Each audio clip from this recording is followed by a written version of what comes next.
All right, we're gonna get started. Welcome to the National Transportation Safety Board's boardroom. Yes, really appreciate you coming today, and we're gonna start with a safety briefing. Thank you, Chair. Good morning, everyone. Thank you for being here. I do want to highlight a few items before we get started this morning. First, for today's event will not be live streamed, but it will be recorded, as you can see, and posted on the NTSB's YouTube channel at a later date. Second, just as a reminder of modern life, please silence your cell phones and other electronic devices if you have not already done so. Finally, I'd like to provide a short safety briefing so we're prepared in the event of an emergency. If there is a need to evacuate for any reason, there are 2 exits in front of the auditorium, one to my left and one over there ahead of me. You can go down the stairs, out the door, and follow the illuminated signs to depart the building. You can also exit to the rear of the auditorium and proceed out the glass doors you entered. Go up the stairs and exit straight ahead through the large glass doors to the outside. Once you have exited, turn left and follow the sidewalk to the end of the street. In the event of an emergency, please walk quickly to the nearest exit and make your way to the outside, following the instructions of NTSB staff. Please do not return to the boardroom until instructed to do so. We do have a wheelchair elevator next to the stairs on the right of the platform, and one next to the stairs at the entrance to the boardroom. Please assist anyone needing the lift to help them exit the building safely. In addition, there is an AED in the lobby behind us. It is located between the glass doors that you entered this morning. There are a number of NTSB staff who are certified for CPR and can call 911 if there is an emergency. If you are an NTSB employee who is certified for CPR, can you please wave so people can identify you? If you have any questions or concerns, don't hesitate to come talk to me or any member of the NTSB staff. Thank you. Back to you, Chair. Great, thank you. And Bill, if there is an emergency, can you call 911? Great, thank you. Thank you, Sarah. And again, good morning. Welcome to our boardroom. Welcome to the National Transportation Safety Board.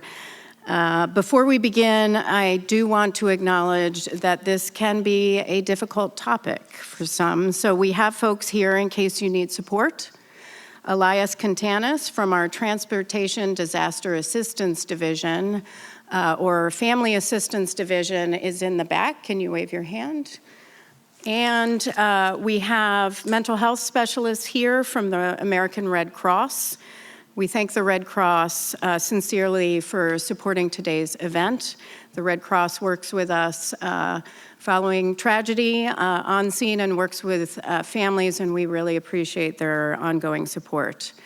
A private room is available if anyone would like to speak with a professional, and if you're watching this recording and feel that you need help, please don't hesitate to call 988 to speak with someone. Sexism, racism, heterosexism, classism, ageism, ableism, sexual harassment, and sexual assault. Anti-Semitism, Islamophobia, microaggressions, gun violence, incarceration, childhood neglect or abuse, body dysmorphia, disordered eating, financial stress, job stress, fatigue or burnout, unemployment, poverty, marital trouble, divorce, loneliness, surviving a natural disaster or one that's man-made, traffic violence, having or loving someone with substance use disorder, infertility, pregnancy loss, postpartum depression, parenting, empty nest syndrome, aging parents, menopause, the loss of a pet, a chronic illness, a serious injury, a terminal diagnosis, or the death of someone close to you. This is life, along with what I hope are far, far too many wonderful experiences to count. But none of us struggles when things go well. I know for a fact that many of the issues that I just mentioned, I've experienced in my life. I'm sure we all have. Because evolution has wired us with a negativity bias, bad events affect us more profoundly than good ones. No human being is immune. I'd also bet every single person in this room and watching this recording later has personally faced these challenges, as I just mentioned. Odds are you've faced more than one. In any given year, about 1 in 5 US adults has a diagnosable mental health condition. More than half of us will over the course of our lifetime.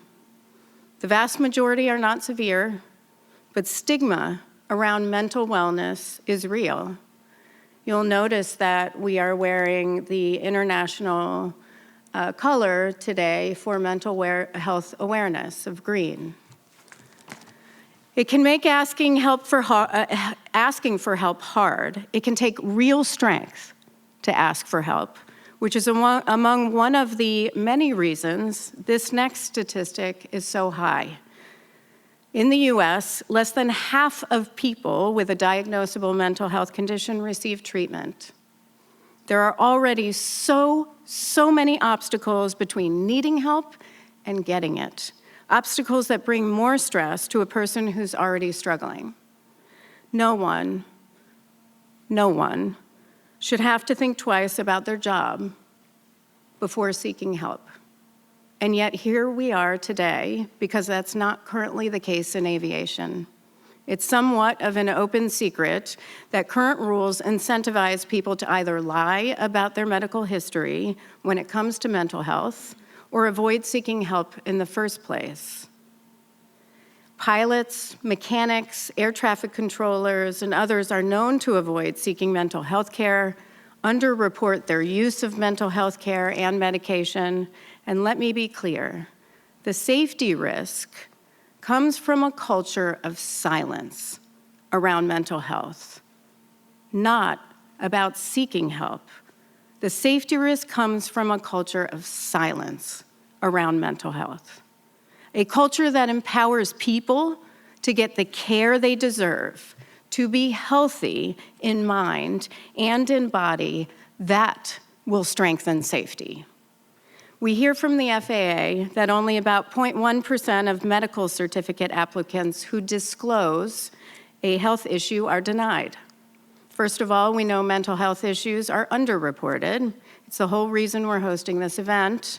And by the way, that statistic accounts for all health issues combined, that 0.1%. Those who do report the use of medication are sidelined for no less than 6 months. Those who seek professional counseling can be caught in the frustrating maze of federal bureaucracy to get back to work. It's an unacceptably long wait when you realize many Americans, over 60%, live paycheck to paycheck.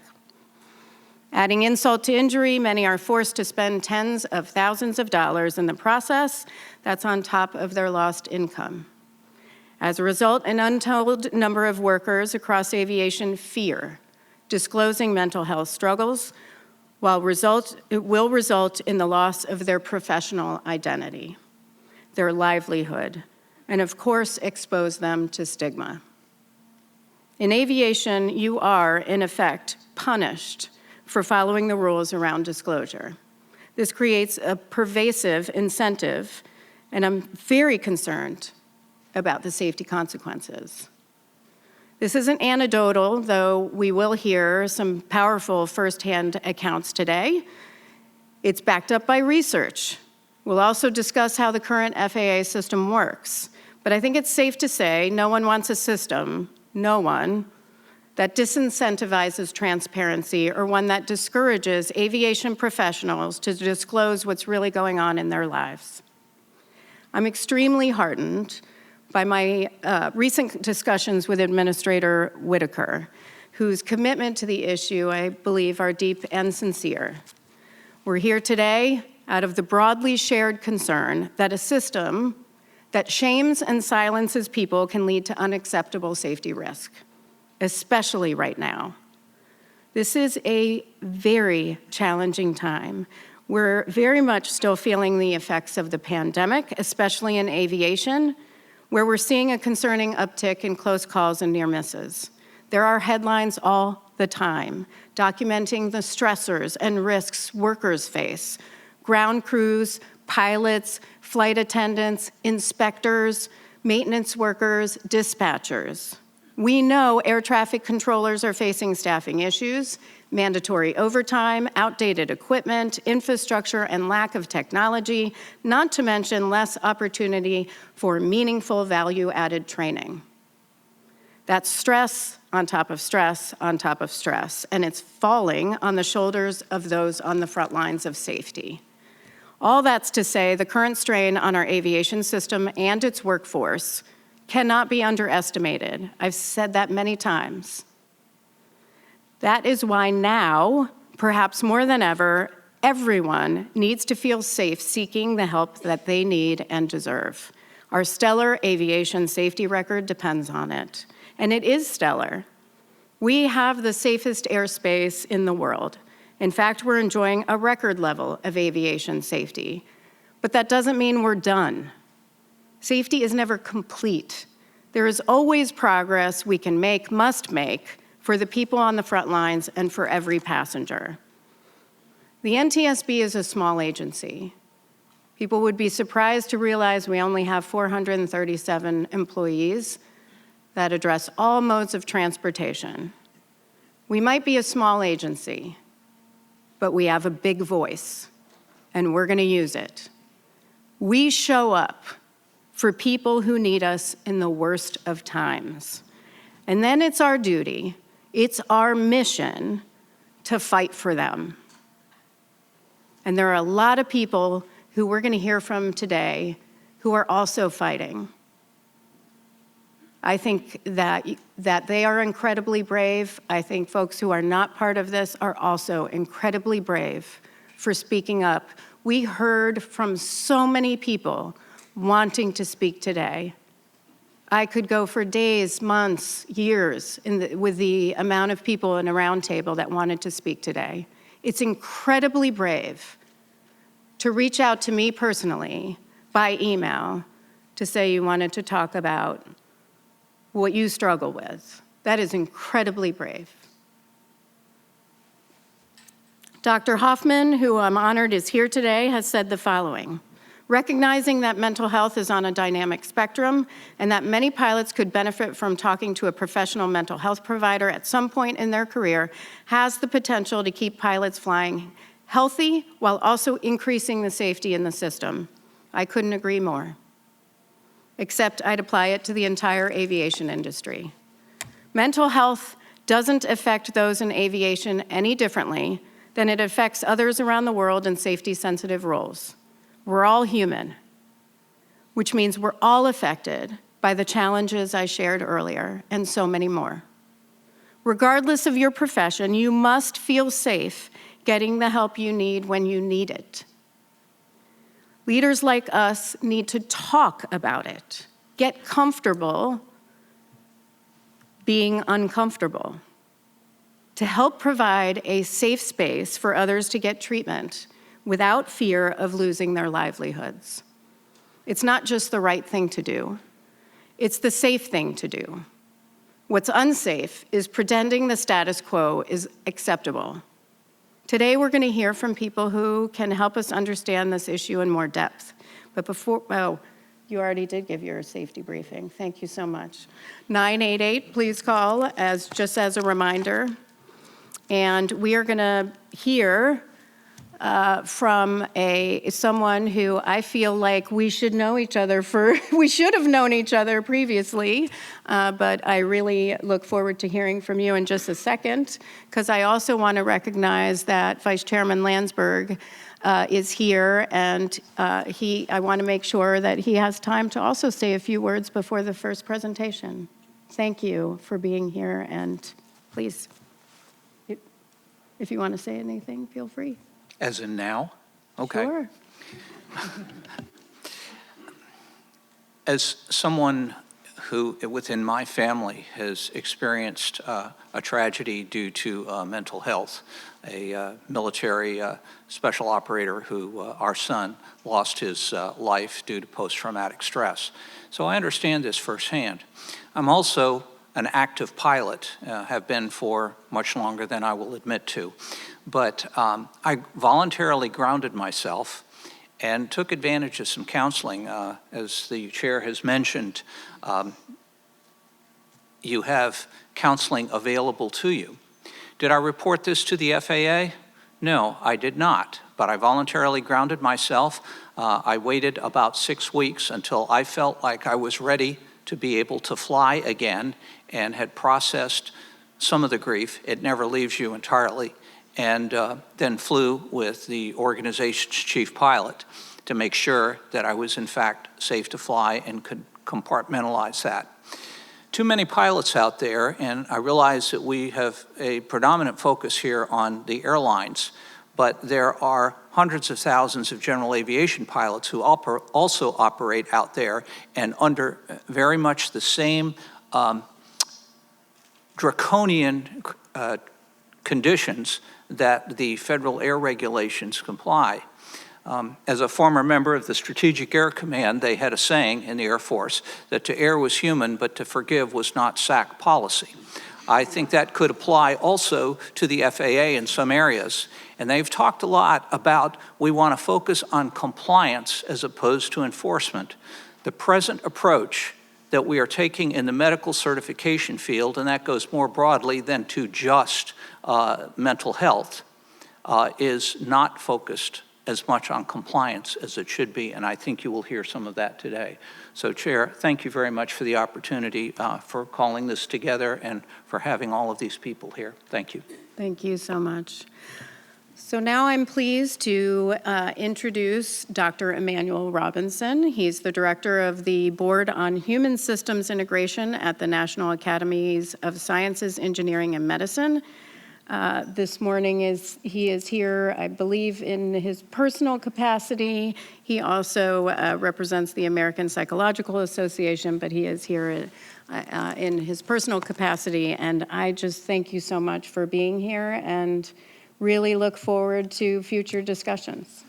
Thank you. Thank you, Chair Homendy. So I just wanted to share a little bit of context and some themes across some of the things that we're discussing, possibly setting the stage for discussions that are going to come later, in addition to sharing some very recent statistics about mental health in America.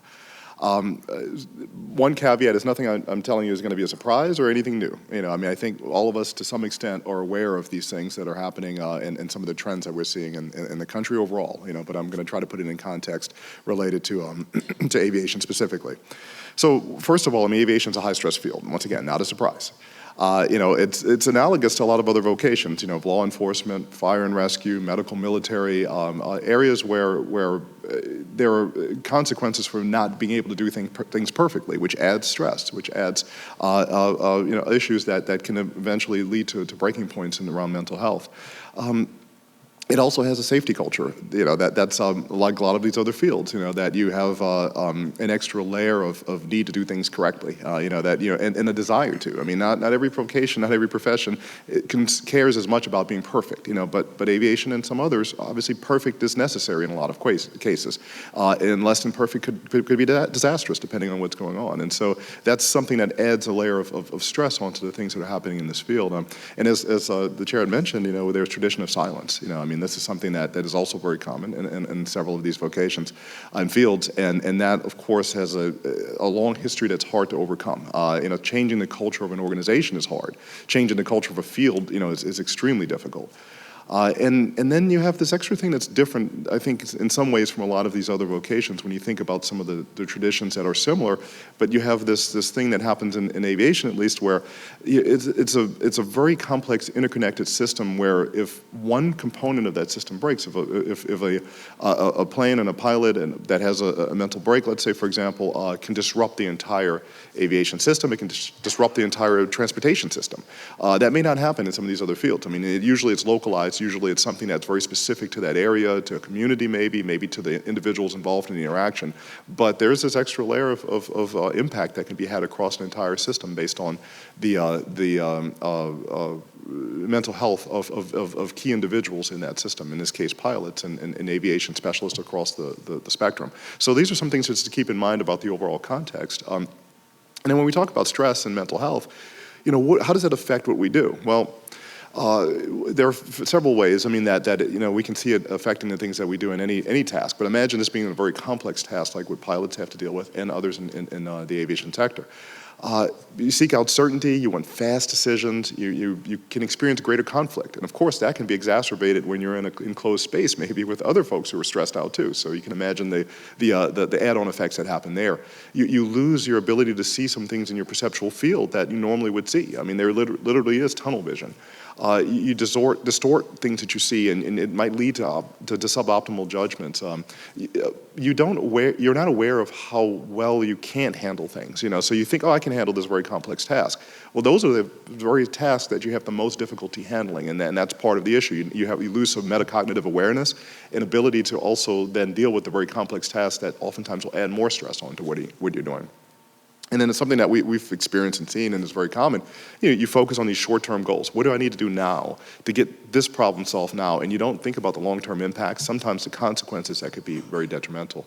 And you choose risky alternatives. Sometimes you say, look, just pick something. I don't care what it is, let's take a chance, let's gamble. And that can be an issue. So this is stress in any context. It can affect decisions in these ways. Pivoting to this is the overall context around the system itself, stress and how it impacts the decisions we make. Well, where do we stand just across the country and mental health in general? Well, the American Psychological Association just released a report. It's one that they've done over the last few years and do relatively frequently on the reported mental health diagnosis, self-reported. And as you can see, for ages 35 to 44-year-olds, I mean, there's an increase from 31% in 2019 to 45% in 2023. We see a similar increase from the 45 to 64-year-olds. Now, of course, there's no surprise there. Once again, what's going on, the pandemic. And we know that exacerbated some things in the mental health state of the country that we hadn't seen in generations in certain ways. And so, and we're still seeing the after effects of that. But we're seeing that trend continue. We've also seen this before the pandemic. I mean, SAMHSA data from 2015 showed 18% of the population had mental illness diagnoses. That increased to 23%. 5% doesn't seem like a lot, but when you're talking about 18 million more people, over 50 million people that are in total affected by mental health, I mean, that's a lot. I mean, this is something that's affecting almost everyone's life, whether it be close loved ones or colleagues or friends or classmates, et cetera. Everyone is being affected by this, including themselves in many cases. Specifically related to stress, there are several things that are characteristic in some of the data that we've seen recently that's been released. A third of adults say they feel that no matter what they do, they still are under stress. They're still stressed out. So it's unmanageable in a lot of ways. There's a occupational source of it. Work is a stressor. And of course, this is across all industries. So you might have somebody who has a very low stress job in an office that maybe there's not much of a penalty if something goes wrong. They may still feel stressed for a variety of different reasons. And then of course you have very high risk jobs or very stressful jobs like in the aviation sector and piloting in particular that can be, you can imagine these numbers can shift around depending on the vocation or the area. You also have this feeling of isolation. Almost 2/3 of people said they don't want to burden others. Now, remember the note earlier about this silence. Well, these are just general folks, civilians in a lot of cases in different areas who don't want to burden other people. So you can imagine, take this into a domain where a person feels particularly needed to keep a tradition of silence going because that's what they've been brought up in. These numbers are probably much higher. Almost half of people don't feel like anyone understands them, and more than half wish they have someone to turn to for support. And we also see the kind of physical impacts of this. Chronic illness reporting, that increased, from 48% in 2019 to 58% in 2023. That takes a toll on the body, that takes a toll on the mind when it comes to making decisions and performing at your optimal levels. And so these things are also long-term. There's also something very timely that just came out. There's a survey around holiday stress. This is probably not a surprise. I mean that 90% of respondents, 9 out of 10, say that concerns cause stress at this time of the year, around the holidays, and things are like not having enough money and missing loved ones and anticipating family conflict. And this is everyone. I mean, 9 out of 10. It's almost everybody responding to this across every profession, every age range.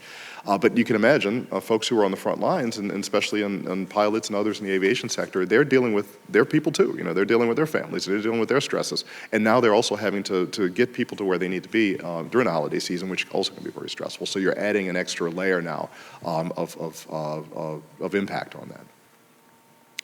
And finally, we know there are a lot of stresses out there. We know there are a lot of issues around mental health and mental illness. And one of the things is, well, where do you turn? How do you have these things treated or managed in some ways? Well, this is the Practitioner Pulse Survey, which was just released yesterday by the American Psychological Association. And on the service providing end, it's also not the most optimistic picture. There's an increased symptom severity that practitioners are seeing. 52% see an increase in symptom severity. Things are getting worse in a lot of ways as far as how people are dealing with mental health or the mental illnesses that they're seeing. They're also having to spend more sessions as a result of this increased severity, and by spending more sessions with a patient, they're having less time for new patients. So, the last couple points there really show the severity of this. That 69%, say that who have a wait list, say that the wait list is 3 months. 31% see this average wait time's longer than 3 months. So once again, thinking about mental illness, and especially if somebody's been referred to this in their professional capacity, and they might not be able to work until they're receiving treatment, or they are really at the point where they finally have spoken up, they finally feel like they need help, and they're willing to get the help, and they're told, well, come back in 3-4 months, and maybe we'll see you then. You can imagine that's gonna be a problem, and it's only gonna make things worse, and it might even add to the mental illness and the effects that are happening. So, so these are some of the contexts that we're in, and some of the data that we're seeing out there. Obviously, some of the discussions we're going to have today will hopefully provide some and shed some light on nuances that are specific to the aviation industry, and maybe where things can be adjusted and changed, and things to look forward to that can benefit us as a society. So with that, I'll hand it back to Chair Homendy. Thank you. Thank you very much. Really appreciate the presentation. It's important we have that discussion. Before we get into the panelists, I will welcome the first panel up. The first panel is called FAA's Approach to Mental Health First-Person Accounts, which will give us an opportunity to hear directly about the issue from those who've lived it. We're going to hear from people across the aviation industry who can give first-person accounts of how the FAA's approach to mental health isn't working and how it may be negatively impacting safety. I want to thank you all as you come up here for your willingness to speak publicly about a difficult and very deeply personal issue. With us are Dr. Ansa and Alan Hauser, who are the parents of John Hauser. They'll discuss John's battle with depression that ended with his death by suicide. Before he died, John had asked his parents to try to change the FAA rules around seeking help, and they have been just incredible advocates, and really appreciate them both being here.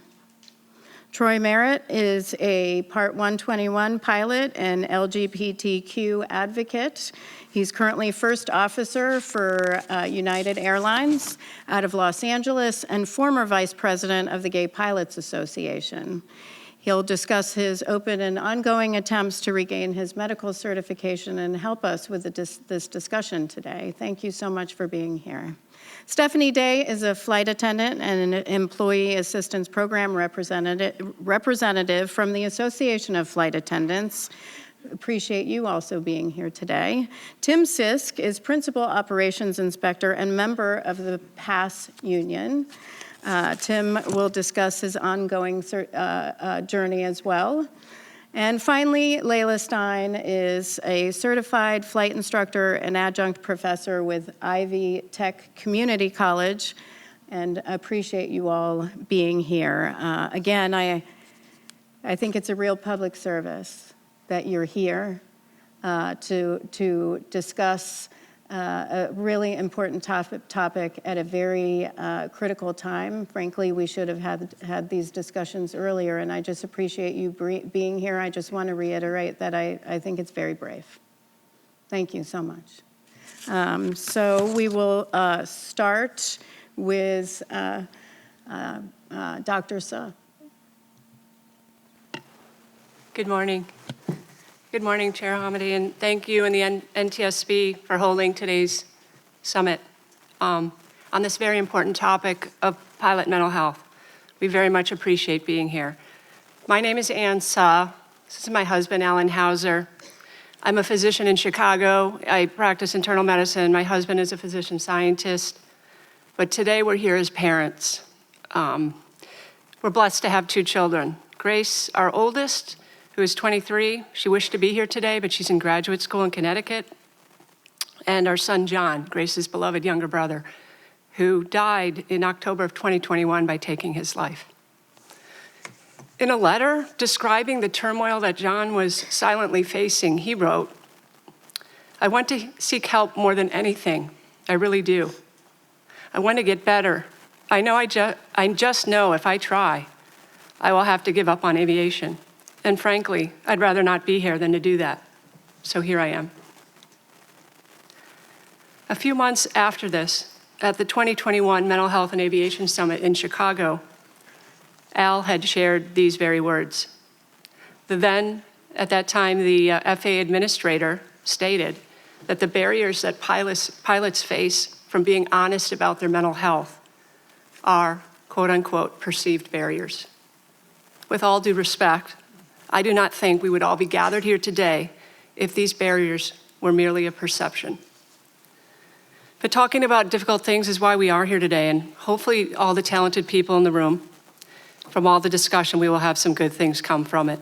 We also hope, and it's our goal, to give a voice to the voiceless, those who are silently struggling and not here today. John would absolutely support both of these things. His empathetic nature and his big heart would draw him to those who were struggling. In fact, John's voice, booming and so very, very loud as a child, and deeper and more confident as a young man, stood out in its ability to speak up for others. We'll show that in stories about him and also from the letters he left for us and his sister Grace. I just wanted to take a moment and just give an idea of how much John, as a child, loved anything that had to do with transportation. He was a fine collector of toy Matchbox cars, toy trains, trucks, tractors, John Deere Gators, RVs, and yes, planes like the one that I brought here today from his varied collection. At 3 or 4 years of age, he would lay on the floor and he would arrange all of the cars in a certain way and pretend he was driving them with the streets that he had drawn on paper. Trains were added and train tracks, and they intersected the roads, complete with small stop signs and railroad crossings. Police cars and fire trucks soon arrived, complete with John's loud siren sounds he made for the inevitable crashes, often dramatic, that occurred when all these vehicles shared the same space. He would grow to imitate the siren sound so well that at recess, his teachers in his school would look out their windows in alarm to see where the emergency vehicle was. John's voice could be raised and heard in a lot of different ways too. In 3rd grade, when a classmate was being excluded from a recess kickball game and dejectedly walking away by himself, John left the group, walked over to the boy, then yelled back, "If Jack isn't going to be able to play today, then I'm not going to play either." Shortly later, both John and Jack were invited back to the group and they all played together. Later on in middle school and high school, John's basketball and baseball coaches would comment, John yelled for his teammates so loudly he would lose his voice at halftime.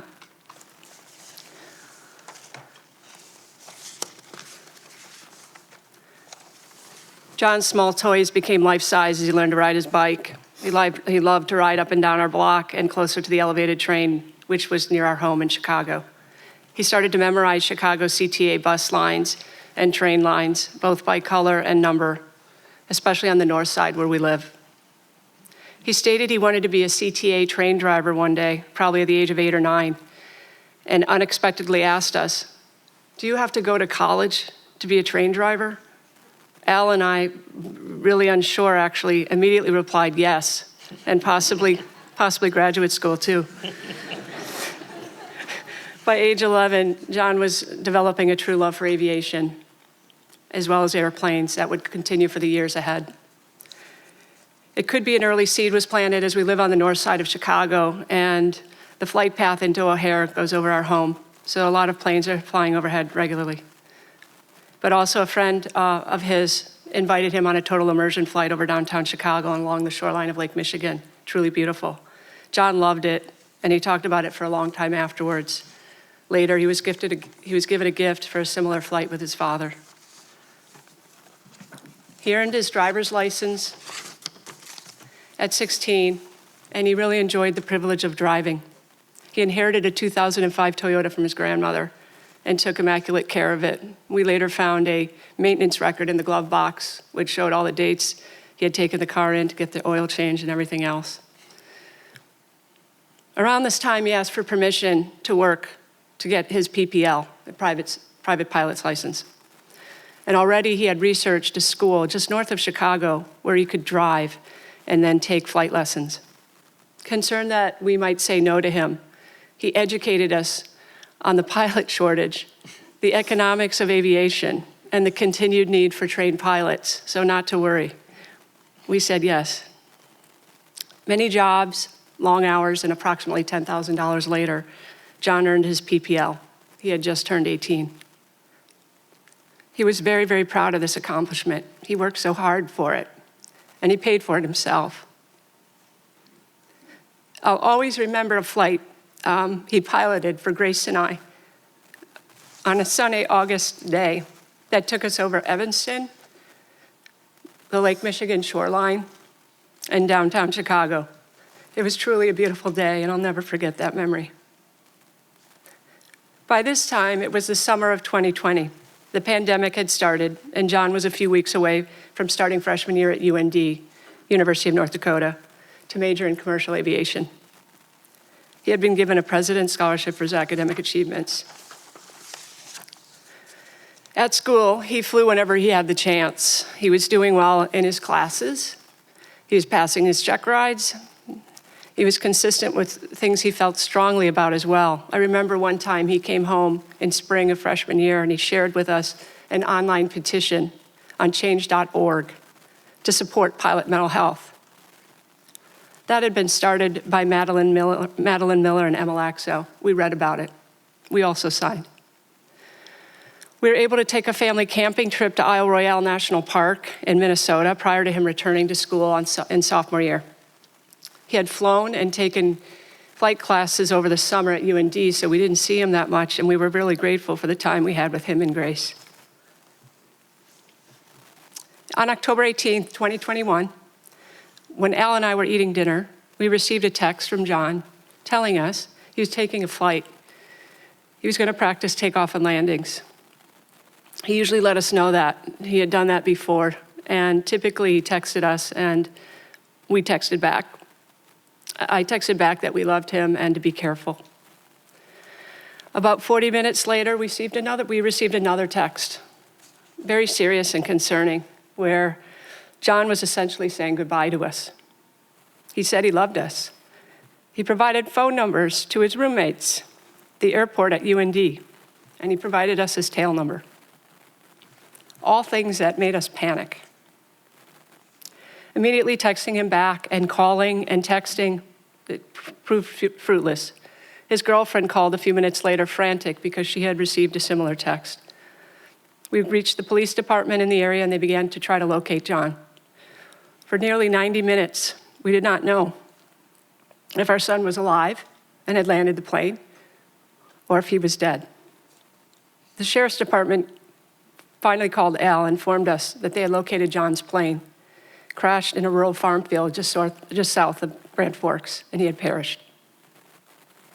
John did not have a known history of depression, nor of any mental health conditions. We did not know he was suffering from feelings of emptiness and sadness prior to his death. But as we just heard from the multitude of statistics just given, he was not alone.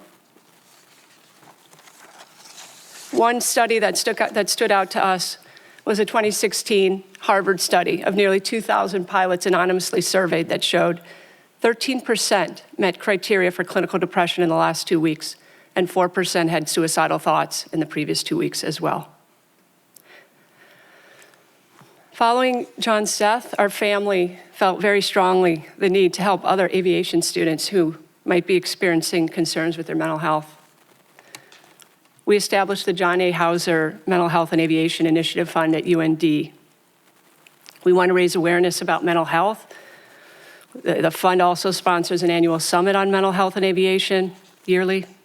It supports an embedded clinical psychologist in the aviation program at UND. And it also allowed for the development of a peer-to-peer program, student program called Uplift that's in place as we speak. All of these support items have come from the collaborative work at UND with the support of President Andy Armacost, the leadership of Dr. Beth Bierke, and research of Dr. William Hoffman, as well as other people. We know that these initiatives will be in place for a long time and they will help students who really are our future in aviation. I will sum it up just giving a little bit of the final quote from John. In his final hours, John was still thinking of others. He was giving a voice to the voiceless when he wrote to us, "If there's anything you can do for me, get the FAA to change the rules on pilots seeking help with their mental health. I know it would change a lot of things for the better and would help a lot of people out. Love you, John." Recently, my husband and I joined the board of a nonprofit group called the Pilot Mental Health Campaign, where through legislative change, we hope to improve how mental health issues are handled in the aviation industry. Shortening wait times, improving transparency in the SSRI special issuance process, reduced incurred costs by pilots are a few things that could help them. Reducing stigma on mental health is another. We have several meetings set up with congressmen and senators tomorrow to speak about these topics. In summary, I would say that having these very difficult conversations about mental health, in this case among pilots, especially for voices that are not heard or are silently suffering, is vital for pilots' well-being.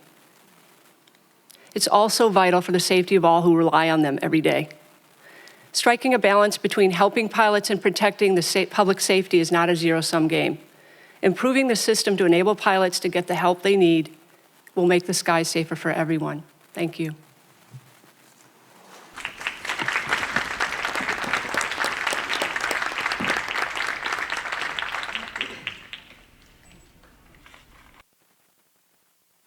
I know that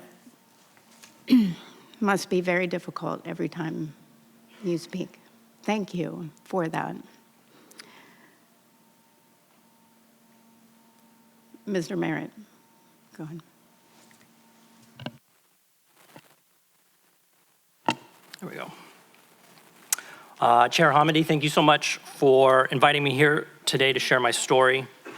My name is Troy Mayer, and I'm a first officer for United Airlines based in Los Angeles, California. And over the last year, I've become very familiar with the challenges that pilots face in managing their mental health. I resonate with a lot of what your son said at the end, more than I realized in the story. So thanks for sharing that. 12 months ago, I made the decision to ground myself from flying and seek treatment for my depression and anxiety. In the months leading up to that difficult decision, I began to experience worsening episodes of anxiety and depression. During that period, I tried to manage these symptoms the best I could through exercise, meditation, and even therapy. Things that mitigated, but ultimately they did not address my underlying condition. I found myself no longer able to function on a day-to-day basis and ultimately no longer fit to fly. And that's when I knew I needed to take the next step to address my health. For many, including myself, the choice to use an antidepressant can be a very difficult one. It was especially difficult because I knew what was ahead of me. I faced months to years out of work navigating the complicated certification process to get my medical back and the possibility of being told I could never fly again. These prospects only worsened my anxiety and depression and made an important personal health decision even more difficult. After consulting with my husband, friends, and mentors in the industry, I made the decision to ground myself and start an antidepressant. I notified my chief pilot's office and my union of my decision and received their unwavering support to do what I did.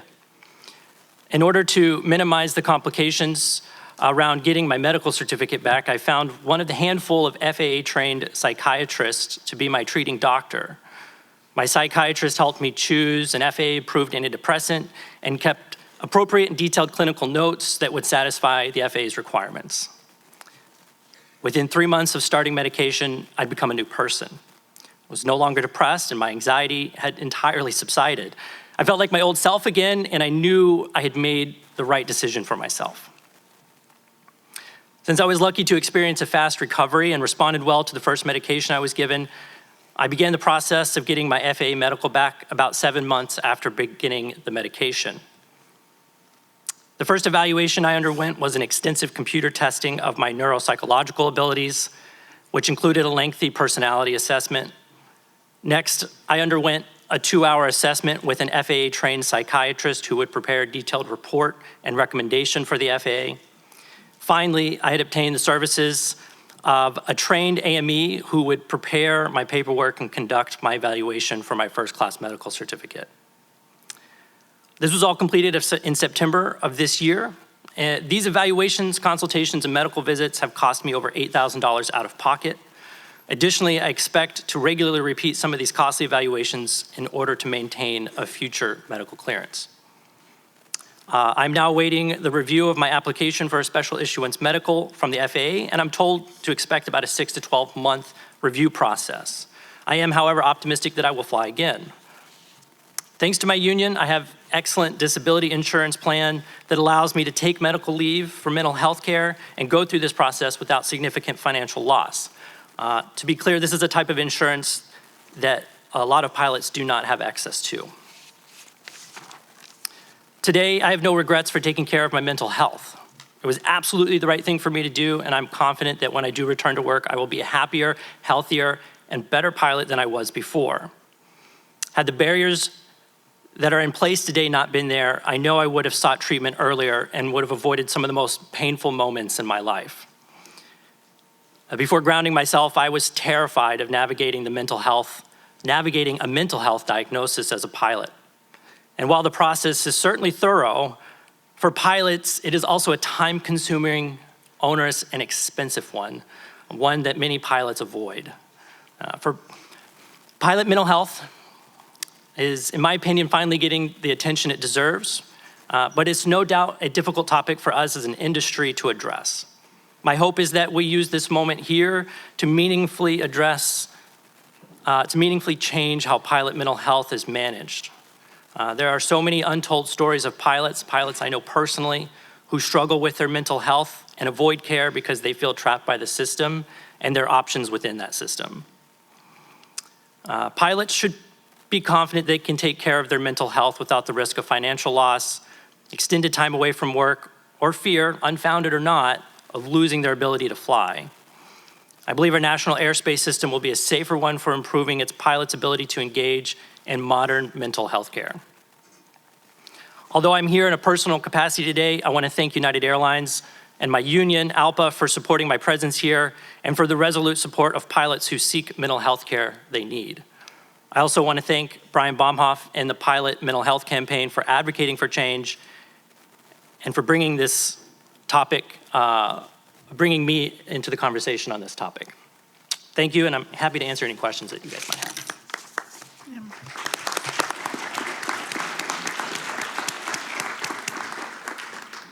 Thank you. Ms. Day.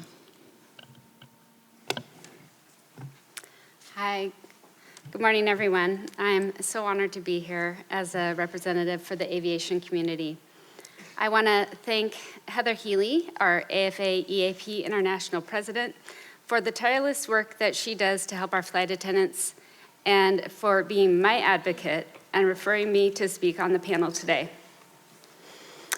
I believe the current FAA Special Issuance Medical Certification process inadequately addresses mental health, and I believe the answer lies in the same tools we use for addiction recovery. I have been a flight attendant with Horizon Air for 25 years. The recent incident of 2059 hit home on many different levels. We are all here because Joe Emerson was allegedly self-medicating his mental health.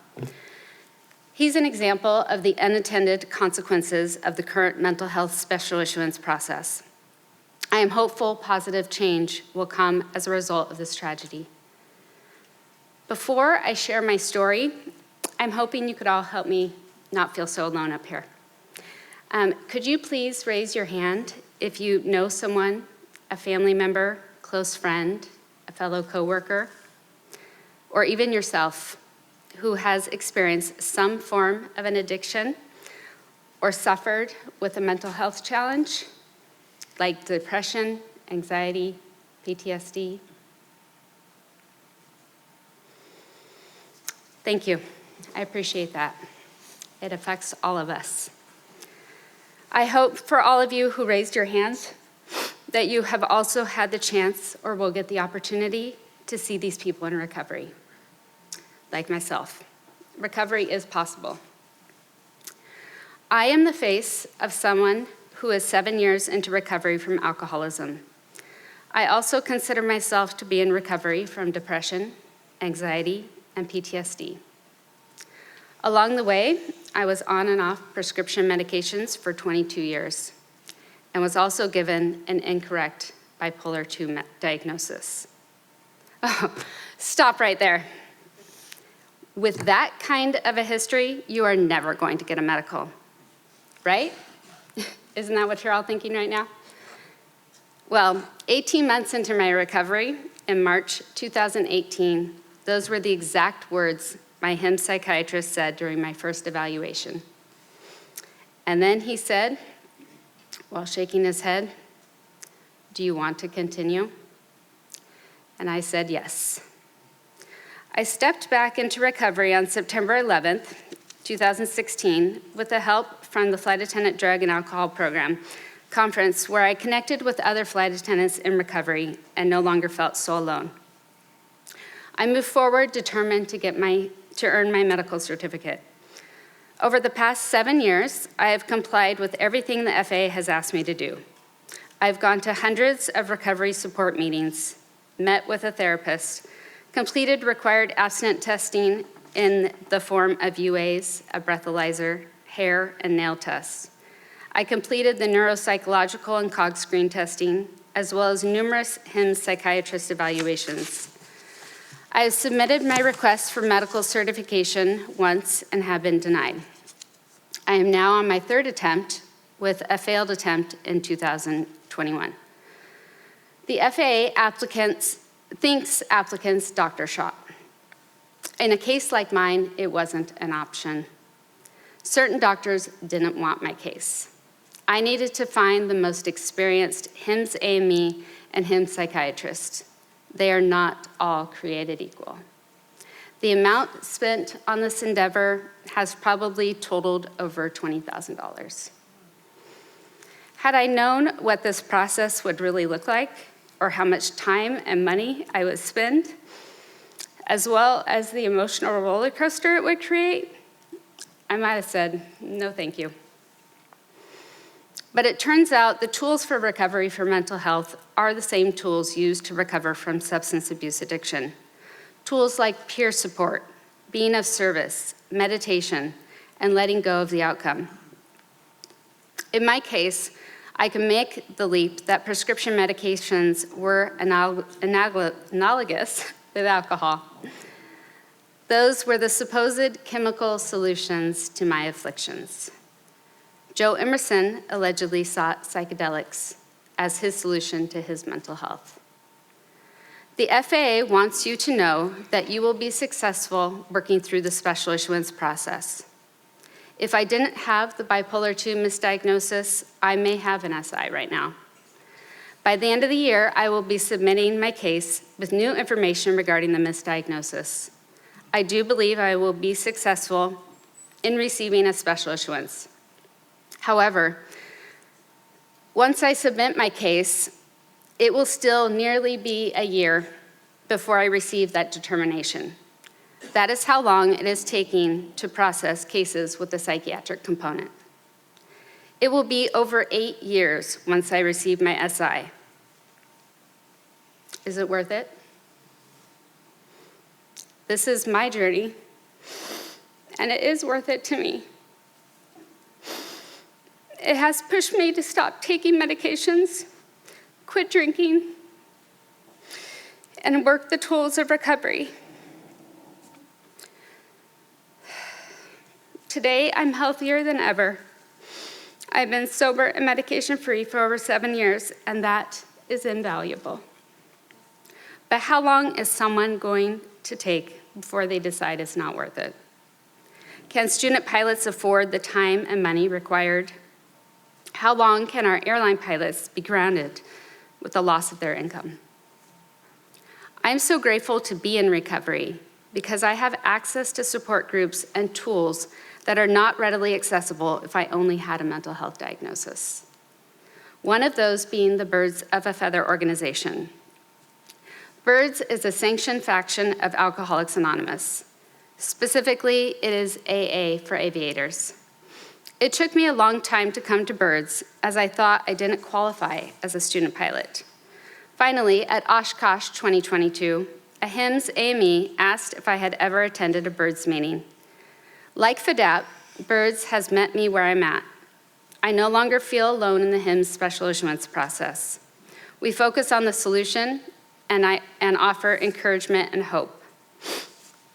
I do appreciate you listening, and I also wanted to state that this is a record of these are my records, and this is what the FAA is going through as they look to determine my case for special issuance. I now also have a letter that I'd like to read on behalf of the Birds of a Feather organization. Dear NTSB Board, we have great appreciation for Stephanie, who is willing to testify as to her difficulties to obtain a medical certificate to be able to train for a pilot's license. As an Alcoholics Anonymous group, we usually have a tradition to have no opinion on outside issues, but this discussion affects so many of our members that we believe it is appropriate to share our experience and hope. Thank you for taking the time to hear this letter.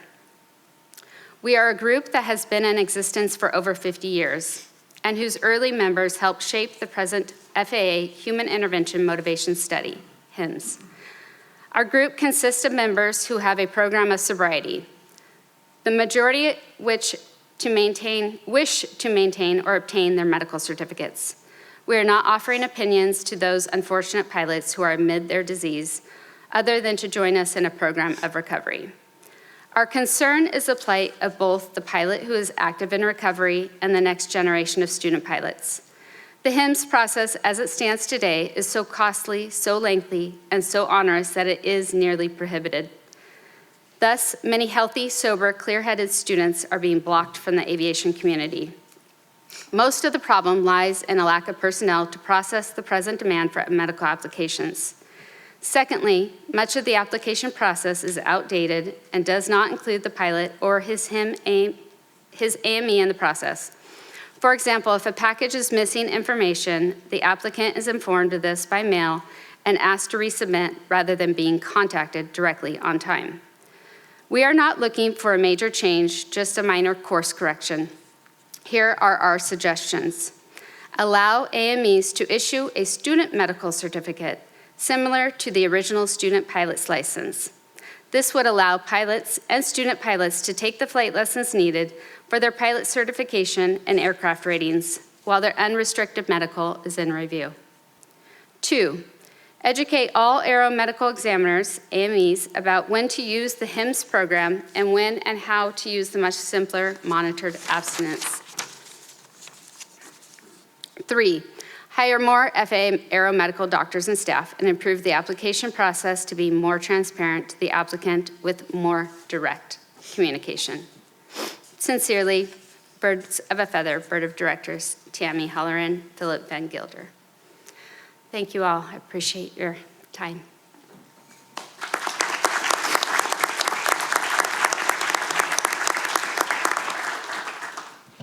Thank you very much, Ms. Day. I very much appreciate you being here, all of you being here. Mr. Sisk. Chair Homendy, Member Landsberg, thank you for inviting me to share my story. It's not much different than the ones you have heard or will hear, and I think it's important to note that it's not just our stories, but it's thousands of untold and yet to be told stories too. I want to thank PASS for sponsoring my trip here, the professional aviation safety specialists. And I do need to make clear that while I do work for the FAA, I'm not here speaking on behalf of the FAA today or the US government. March 1st, 2022, after nearly 3 decades as a pilot with regular medical exams, I went in for my routine medical examination and left that day with a deferral instead of a medical certificate. That deferral later turned into a denial for use of psychoactive prescription medication. This medication was nothing extraordinary. It had been in the market, FDA approved for 40 years. Very safe, very few side effects, but yet disqualifying. It's now been 21 months, and I've, like many people here, I've spent over $10,000 in specialists, repeat tests and assessments, and legal assistance. I've submitted 297 pages of medical records, many of them having information that I've only shared with my therapist and that I don't think the FAA has any need to know.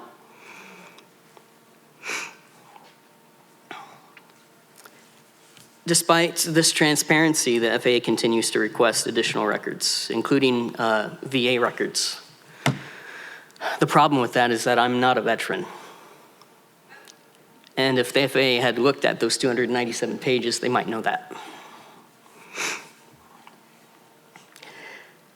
In my latest interaction, just a few weeks ago, I was informed by letter that 5 weeks after my latest submission of records, that a checklist was missing.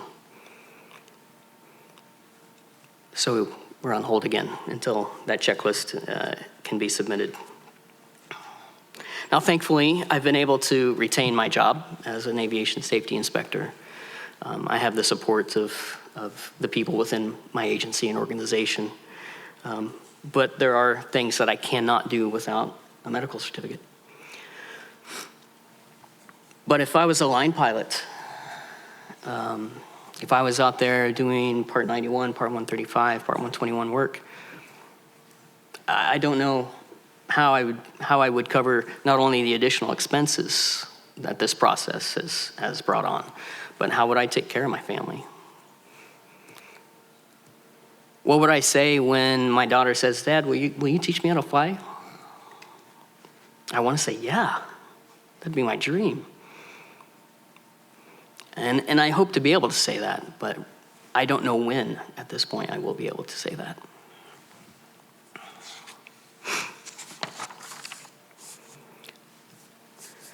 This issue, as it was pointed out at the beginning, this issue affects millions of Americans, and not just in aviation, but in all kinds of professional roles that have a life and death impact, from surgeons to first responders and law enforcement.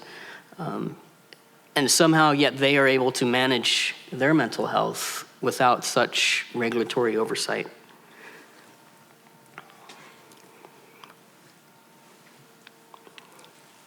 I want to talk about the risk that we're facing here, the hazard that we're facing in the National Airspace System. it's not about the people who recognize and treat their mental health. They are not the risk.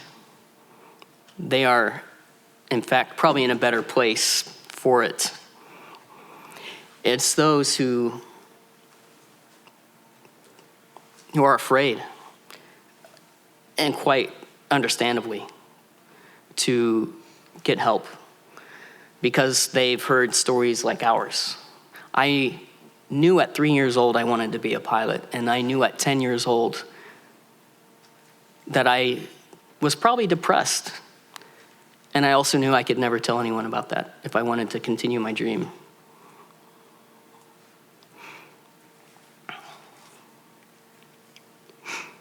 You know, if you consider 2 pilots facing one of any circumstances that Chair Homendy talked about in her opening remarks, and one gets treatment via therapy or medication, and they deal with their mental health, and the other one chooses not to, how are they going to cope? Alcohol? Eating? Other unhealthy habits that are going to have a physical consequence? Which one is the higher risk? You know, I support and I fully back the FAA's mission to have the safest and most efficient airspace in the world. But the current policies are a barrier to that when it comes to mental health for our pilots, for our controllers.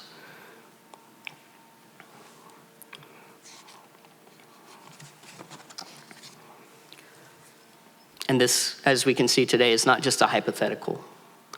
If you look at the statistics that were provided and apply that to the number of pilots in the United States alone, we're looking at 150,000 or more pilots who have either a chronic or acute mental health diagnosis in any given year.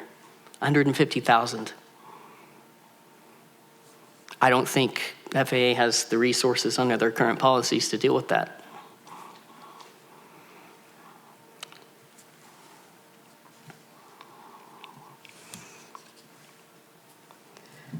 I think it's important to recognize that these policies not only take a human toll, but they take an economic toll, they take a logistical toll. They affect not just the pilots who are trying to take care of their mental health and operate within the national airspace system they operate. They affect everyone. They have a trickle-down effect to the general public. And for this reason, the FAA must revise its policies for addressing pilots with mental health diagnoses. It must use modern data and take a proactive role in supporting mental health care while removing the unnecessary barriers to pilots with mental health diagnoses. In the FAA, they say that we use data-supported, risk-based decision-making, but I don't know where the data is that says toxicology reports show that somebody was taking a prescribed mental health medication, or that an investigation shows that somebody was getting treatment for mental health and later had an accident because of that. It's backwards. This focus on making sure that our pilots are healthy is good and correct, but the microscope on those few who have disclosed mental health treatment is missing the bigger picture and is missing the larger population of those who have not disclosed for the very fears that have been talked about today. So I appreciate your time, and I appreciate everyone being here in support of mental health and aviation, and I'm looking forward to answering any questions later on.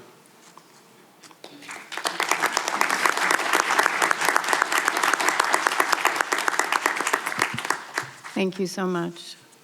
Ms. Stein. Thank you, Chair Homendy, and the rest of the board for the opportunity to speak with you all here today. Understanding this inherently complex system and its effects has been a growing concern for years now, and I am encouraged that this dialogue is happening here today. Thank you to the Pilot Mental Health Campaign for inviting me here to share my story. I am a certified flight instructor for Jet Air Pilot Services in Indianapolis, Indiana, as well as an adjunct professor for a high school dual credit private pilot ground school. Earlier this year, I graduated from Western Michigan University with a bachelor's degree in aviation flight science and aviation management and operations. I'm here to represent my own experience and the perspectives of the student pilots I went to school and work with. That is a privilege I do not take lightly. I grew up around stories of my grandfather, who flew for Northwest Airlines. He tragically passed away in a plane crash when my mother was young, but the aviation bug didn't stop with him. I had not seriously considered aviation as a career until I learned that you can go to college and fly airplanes. Realizing that possibility felt like a breath of fresh air. For a kid who felt lost about the future, finally, I could see myself being something, doing something, and becoming someone. It was so clear to me and my family that this was my purpose and passion in life. So I began my first year at Western Michigan University in the fall of 2019. So yes, I'm one of that unlucky cohort whose college experience was derailed by the pandemic. During that pandemic, I was a community learning assistant in the aviation house, mentoring hundreds of freshmen who were pursuing careers in aviation. So I saw firsthand when the unprecedented mental health crisis that we've talked about swept our campus. That year, our lives were completely upended, and we all struggled. While therapists nationwide booked up completely with the overwhelming demand for help, it was a different story for us. The freshman aviation management major told us how being diagnosed with ADHD in the 3rd grade, even without medication, means that he won't ever be allowed to fly. And the junior, working to find internships, told us how he did not know he had to put his therapy on his MedExpress form, and after being deferred for a different reason, was told he wouldn't be able to apply for a medical for a number of years. We got the message loud and clear from all sides. If you want to fly, you can't admit anything is wrong. So we struggled through online school, flight restrictions, a lack of socialization, and uncertainty about our personal and professional futures. We saw airline travel plummet, and we did it all alone. Meanwhile, I watched more than one of my classmates self-medicate with alcohol because they could not afford to stop school and deal with a deferred medical issue due to asking for help. I tried to take action. I was among a group of students who partnered with the Aviation Student Council to host 2 town halls focused on mental health access and policies. We included our dean, representatives from our counseling center, and local aviation medical examiners to help us truly understand what can pilots do? What can they do and keep their medical? What is over that line? Both town halls yielded unbelievable interest and engagement and 1 million and more questions. But the professionals didn't have good answers. They said there was no clear directive on what or wasn't allowed and that anything would have to be deferred to the dreaded Oklahoma City. Hours of footage from the first Mental Health and Aviation Symposium later were just as murky. My peers and I tried to spread the message. Get help. Talk to someone. You're allowed to talk to someone and not risk your medical. Our poster said all of that and more.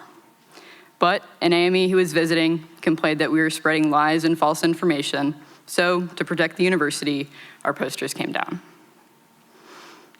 Then, in October of 2021, I saw a post on Instagram about an aviation student at the University of North Dakota named John Hauser. John was in a single pilot airplane crash, which we later learned was suicide. When I read the news of his death, my heart was instantly ripped out of my chest. John and I lived parallel lives. He could have been me. I could have been him. He could have been my friend, and my friends could have been him. He had the same drive to be a pilot and love of the sky as every other aviation student I knew. I don't think I've ever cried as much as I did that night. I can only imagine he had been feeling the same way so many of us had been or would be feeling. To say I was discouraged by the town halls would be a complete understatement. But I knew, after John's crash, that shining a spotlight on this issue is life or death for so many pilots.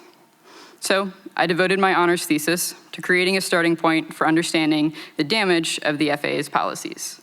I spent over a year developing, testing, running, and analyzing Mental Health in Aviation, a study of aviation students on their perceptions of the FAA's rules governing mental health. Hundreds of Western students, faculty, staff, and flight instructors participated across all majors and all demographics. Almost 90% of students reported that they were at least slightly familiar with the FAA's regulations on mental health regarding obtaining or keeping an FAA medical. Most claimed that they were moderately or reasonably familiar with these regulations. 3 out of 4 students surveyed said that the FAA's rules on getting mental health help while obtaining or keeping an FAA medical are either restrictive or very restrictive. More than half of the students surveyed said that they would not believe someone who told them you can see a mental health professional and keep your FAA medical, even when they already trusted that person. Almost half of the students surveyed said that the FAA's rules negatively affected their desire to seek professional mental health assistance. This research was my attempt to capture how the FAA's policies are affecting students' mental health in hard numbers and understand how we might start to earn students' trust around these issues. The snapshot of just one university, but it's a start. To those who might say that studying collegiate and young aviators is a niche issue, need I remind you that these are the people who are going to be flying 5, 10, and 20 years from now. We are being forced to choose between doing what we love and the place that feels like home to us and our own health. It shouldn't be that way. I would rather have someone next to me in the flight deck who's getting mental health support than someone who has felt forced to hide it or not seek it in the first place. Most pilots I know that have a crash that sticks with them. For me, of course, it's always been my grandfather's, and now it's John's too. As a flight instructor, I teach students with the same dream, the dream of flight, that John and many others had. They're more in touch with their mental health needs than any other generation before them, but every year that goes by represents more pilots who will never get the chance to fly or who are forced to hide their care. In the words of one of my high school students, when I told them why I would be missing class today, they said, "Well, that doesn't make any sense. Why would you want to stop people from seeking out the care they need?" A high schooler of 18 years of age, by the way. The evidence is clear. We must create a system that works not only for us, but for tomorrow's pilots as well. Thank you.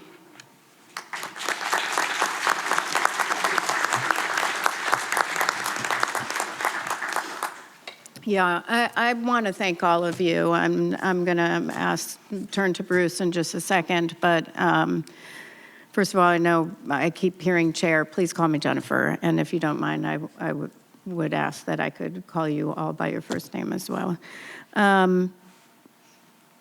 It's not a safe choice. It's not a good choice for anyone. If you feel like you can't seek help, you shouldn't seek help. The choice shouldn't be flying and not disclosing, flying and not seeking help and risking your own health, or possibly not flying and losing your medical certification because you do seek help. That's not a choice, and that's not safety. So with that, I do think it would be a good time to ask some questions, but I know that there are some NTSB staff who also were going to be up here and participate and ask questions, so feel free to come up if you'd like at any point. So with that, Bruce? Thank you, Jennifer. First, let me thank all of you. It's been said, I'll reiterate it, takes a lot of bravery to come up in front of a group like this and to admit your shortcomings. And they're not really shortcomings, I misspoke. They are the reality of the human condition. We all suffer from this in varying degrees, and we all cope in different ways. Some of us are more successful than others. And unfortunately, our FAA medical certification process does not take that into effect. I think you will hear in a later panel, if not, well, you'll hear from it in a later panel. But my observation is, and having flown here for, as I said, a very long time, the FAA's rules on medical certification, be it health, mental health, or any of the others, has not changed appreciably in 50 years. They are still based on what was essentially the thought processes of the 1950s, based on World War II. And one of the most overused phrases that is part of bureaucracy, excuse me saying this in these hallowed halls, but is out of an abundance of caution, the answer is no. And that's wrong. We should be much more enlightened at this point. You look at our technology as far as the aircraft are concerned, our medical technology has progressed as well. It's high time that we recognize that and started to look at how things can be so much better than what they are. We've seen a few of the failures. We need to see a lot more of the successes. Well said. And, I think a great question would be, because the FAA is putting together an aviation rulemaking committee, what message would you like to send to the FAA? What should they look at? I think we probably all have pretty strong opinions on this one. But I think for me and my perspective of the young people is the issue is the not knowing. When you have to, put your life on hold for 6 months when you're an airline pilot, that may not be a long time. But for a student pilot, for a collegiate aviator, that's an entire semester. You fall behind your friends, you miss out on opportunities. 6 months is like a year.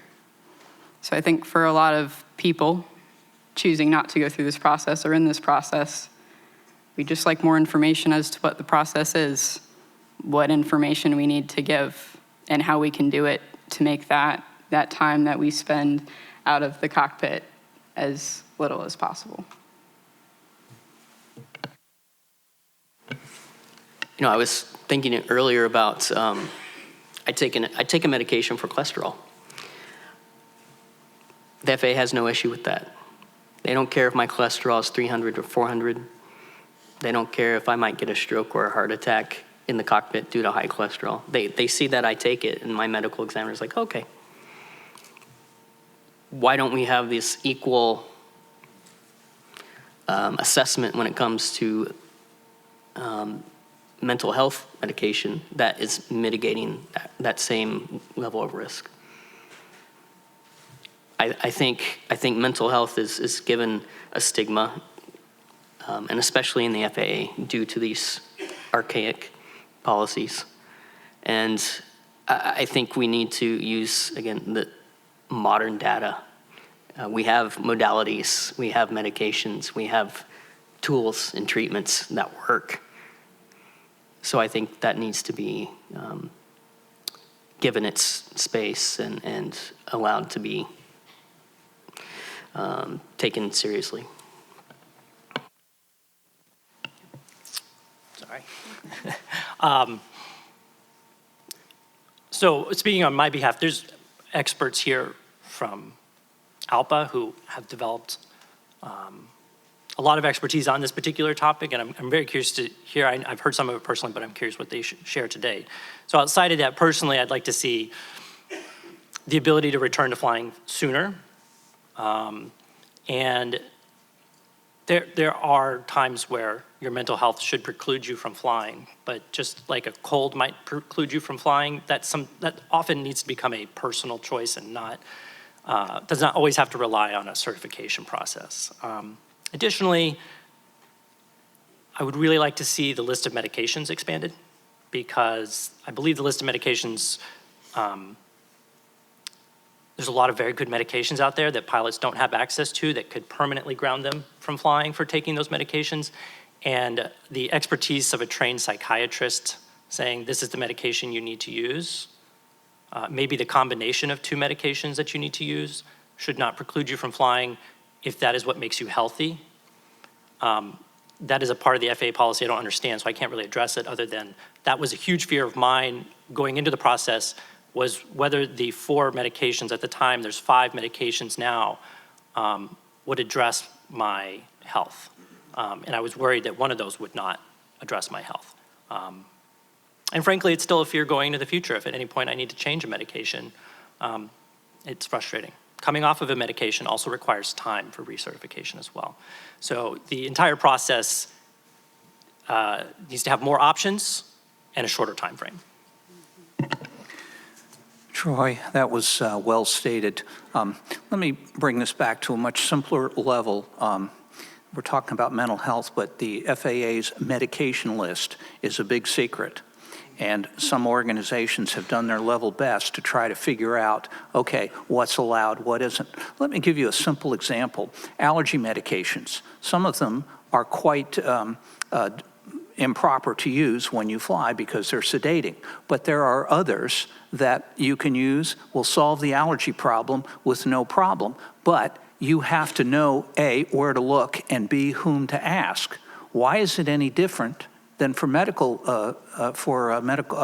health problems? And when we talk about, everybody in government now talks about transparency. This is exactly the opposite of transparency. Let's be open about this and let's deal with the problems as they come up, as opposed to assuming everybody is guilty and will not follow the rules until we have resolved this. It's absolutely backwards. Thank you, Chair. Agreed. I mean, when I went, and I was taking flight lessons before things got very busy in August, but I went to my allergist and he said, oh, you can't take Xyzal if you fly. And I said, oh, and he said, well, you'll have to do this one. And so I had no idea because it's a secret list. But AOPA, thank God, keeps a list, but again, I mean, you shouldn't have, no, I love AOPA, but you shouldn't have to join an organization to figure out what the list is. Well, the other challenge, it's a moving target. Yeah. And something will get on the list, and if you happen to mention it, then you get a deferral, and then you go into a black hole. The other question I have is, if you're required to respond within 60 days, why isn't the government required to respond in 60 days? Absolutely. I thought I heard a few claps. It's okay, we allow these. Yeah. We have the same discussions all the time. I didn't know, Stephanie or Dr. Suh or Alan, if you wanted to add at all to the first question on what would you ask FAA to look at? Well, I have a lot of recommendations, but so it's hard to narrow down to one. In my case, I have really seen this disparity between general aviation and airline. And I know the airlines, they still have the same struggles, but they do have access to peer support programs and their union support and company support, where the GA, corporate pilots, student pilots, they don't have that access. Not only that, but going back to, I asked at the symposium in Tennessee, I love that they're putting together these peer support programs, but who's helping the pilots who are in the special issuance process, who will get a special issuance, as stated by the FAA, could take years though. Who's connecting them? How are they staying connected to flying? How are they staying supported? And the fact is they're not. They're hidden. Nobody knows about them. They feel that stigma. I know I felt it. I tried to ask a lot of the pilots I flew with. They were no help whatsoever. And not until I actually connected with a HIMSS peer that I felt supported.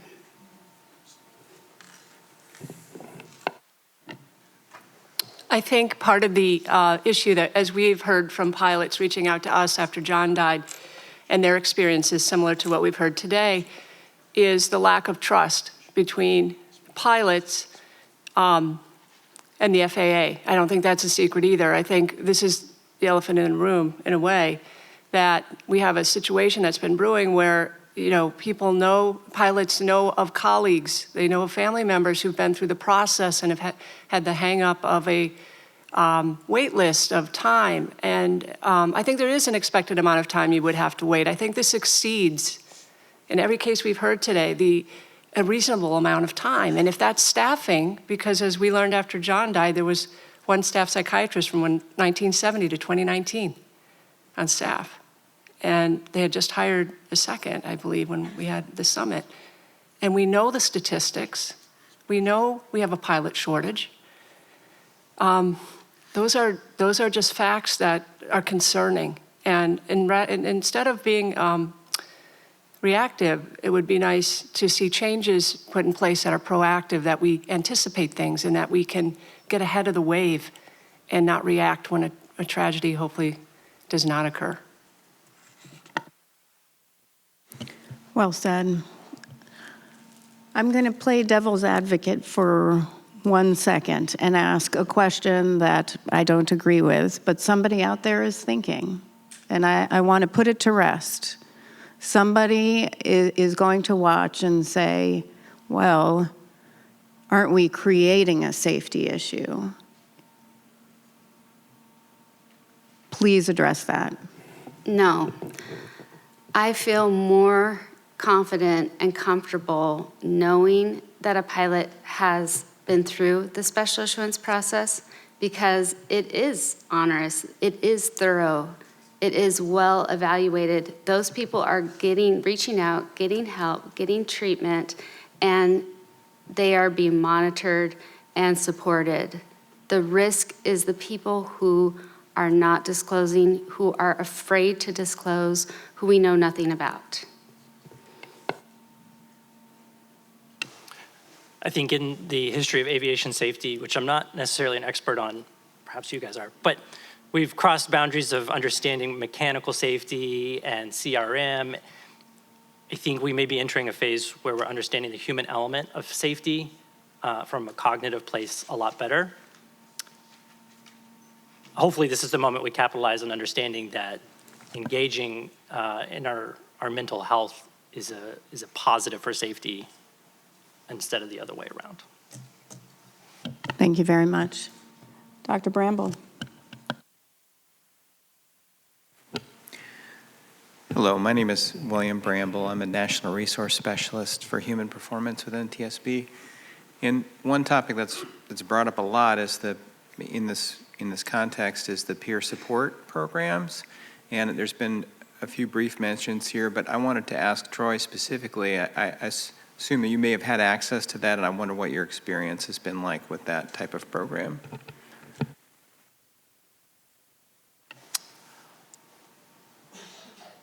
I'm familiar with the peer support programs. We have SOAR at United Airlines. I'm fortunate that my circle of friends and colleagues and mentors were my peer support. I happen to know folks at ALPA who were the aeromedical and peer support folks at other airlines as personal friends. I was able to reach out to them. My personal network worked as my own peer support. I can't speak to ours at United. We have folks here who are from that part of our union who can. It plays an important role. I know folks at United who've used SOAR to get connected to therapists and then further treatment for their mental health as well. It's an important tool. I'm not sure all pilots understand its usefulness. It's still a scary thing to reach out to SOAR because, again, we all understand what the administrative side of mental health means for pilots. That's probably not the clearest answer, but I defer to some other folks from SOAR to speak about that. Thank you. I think what a lot of people don't realize is while there are peer support programs, there are also a lot of pilots or aspiring pilots who don't have access to peer support programs. And There are also a lot of pilots that don't have access to some of the unemployment benefits or access to health care where you're paying out of pocket for very expensive testing. Psychological testing is very expensive and often not covered by health care. On top of that, there are pilots who get access to professional advice and many who do not. So I think the next panel will talk about equity and inequity, but I think it is important to realize there are a lot of folks that don't have that access. But even when you do have access, it should not be a choice between your personal health and your dream. So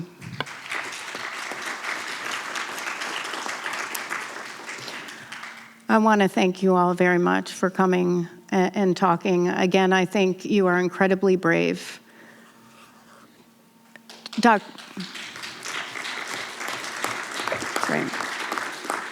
And Dr. Allen, I would have welcomed your son at the NTSB. He would have loved it. He really did. He had a great respect for safety. I do remember there was a period of time where he would, when he was probably in his early teens, where he would take to the news stories on the crashes, Malaysia, things like that, and he would spend a lot of time reading about it. He wanted to talk about it. He wanted to understand it, and he had a great respect for that. Thank you. And had a very multimodal love. If he were here, he would be having a long discussion with you during the break about some of the past crashes. I love it. I love it. Thank you all so much for your testimony. I'll call it testimony, for answering questions. I look forward to continuing the discussion with all of you. We are going to take a 10-minute break, 11:20, and come back for panel 2. I'm gonna come over there real quick, though.